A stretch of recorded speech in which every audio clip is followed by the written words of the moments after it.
Holly aspires to be a businesswoman and says she's never wanted handouts from anyone, certainly not the government. But she had to close her shop down for a month when her 4-year-old daughter became ill and had to go to hospital. When they got home, she had no food in the fridge and not a penny to buy anything. So she did what so many are now having to do, go cap in hand to the food bank after raiding her daughter's money jar for a few coins to buy some milk. If you could sign that and that sort of thing. We're nice people. We're not what people expect. We're not drug addicts. We're not alcoholics. We haven't got ourselves in this situation because we've lived this amazing life, and we've got it because it's just the way it is. Holly lives in Chichester on England's south coast. It's posh here with a capital P. Even the buskers play jazz. Chichester is the 5th most expensive town in England, but here, as elsewhere, the food bank has never been busier.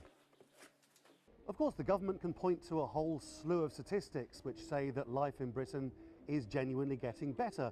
Some of the fastest growth rates forecast in the industrialised world. Wages up, inflation down. And yet it's also clear there is now an entire layer of society here, 1 million people deep, who simply can't afford the basics.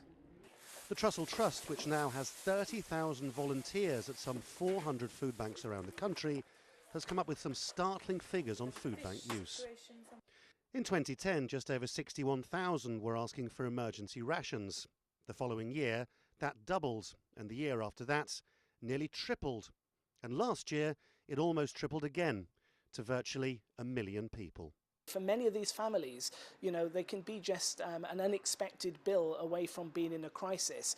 And as their incomes are stagnating and as bills continue to rise, so too, things are going to get even more difficult for many of these families as we go through 2014.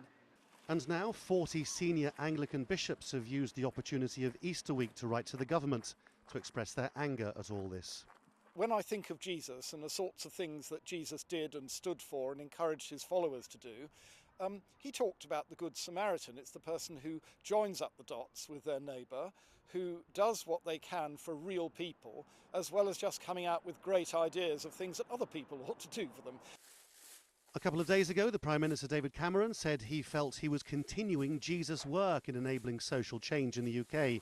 Yet it appears many in the church feel his government lacks basic Christian values in its treatment of the poor. Lawrence Lee, Al Jazeera, Chichester.